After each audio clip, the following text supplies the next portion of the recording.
Hello, mercy, I have been searching for. Hi, I'm Octavia. Hi, I'm Octavia, And welcome back to our channel. So, Octavia, what are we doing today? Today, we're talking about the 3 reasons why we dislike our TBRs. Yes. So, TBR, as you know, is a To Be Read pal, and we recently did a summer TBR video.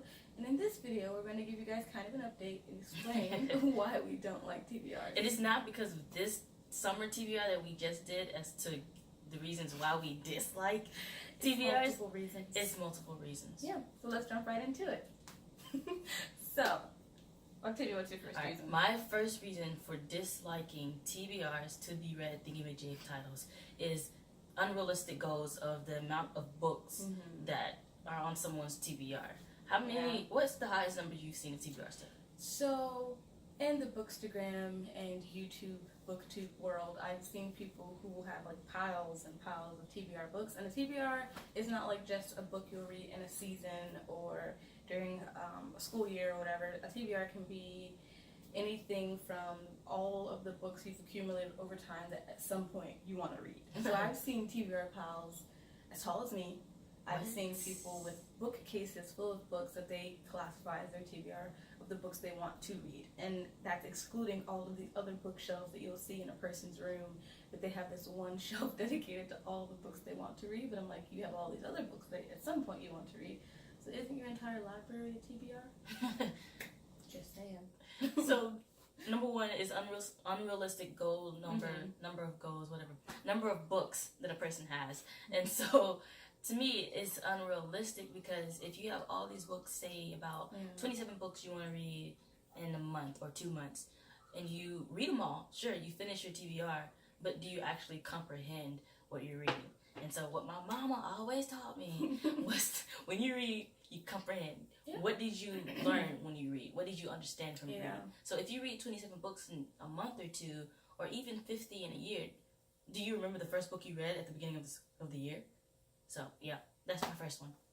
What's your first one? So my first one is that having a TBR makes me feel like I'm failing at life in some aspect. It's so, if you go back and watch our December video, had a huge stack of books. Did not finish, I don't think, either one of those books. I started reading an Ember in the Ashes series and then something else entirely. And so I'll start these things on Goodreads every year.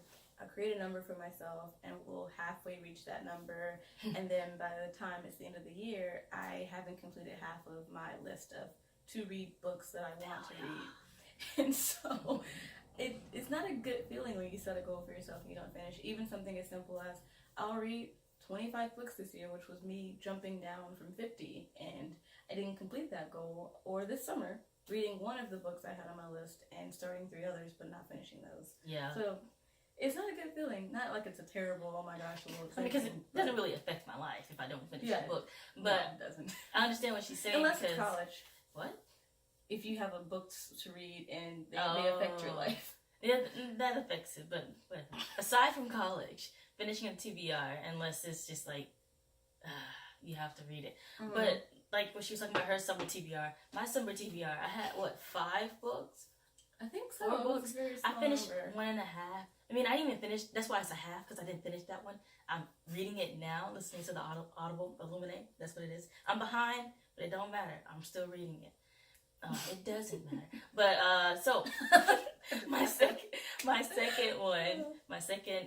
reason why I dislike TBRs is that to me the fun is gone when I have this TBR to read. I had 5 books for the summer to read, and like I just, as soon as I set the goal, I was like, I don't want to read this anymore. Why did I choose this book? And so to me, it was like I was in class, high school or college, and I was there, and my professor said, read this book, or whatever, by this time, read it. And so I felt like that when I gave myself the list of books. I was my own professor, and I didn't want to listen. But that's my number 2. The fun is gone.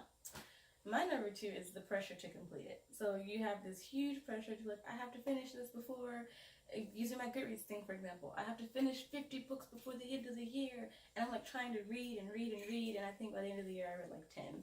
And I was like, oh my gosh, why did I set such a high goal for myself? I was like, all my Goodreads friends will see that I didn't finish my channel. Not really, but kind of though. It's like something as simple as I can read 50 books when I know that I am a reader that can read a lot more. But you have to bring in what you're doing in life too.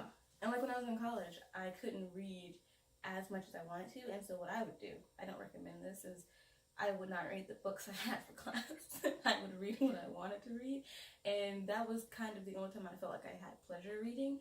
But there is this pressure to complete it, and when you don't complete it, it's kind of like a relief when it's over, but also like I could have set a realistic goal for myself, and I would not have had this much pressure to complete, because I love to read, so there shouldn't be any pressure to do what I love to do.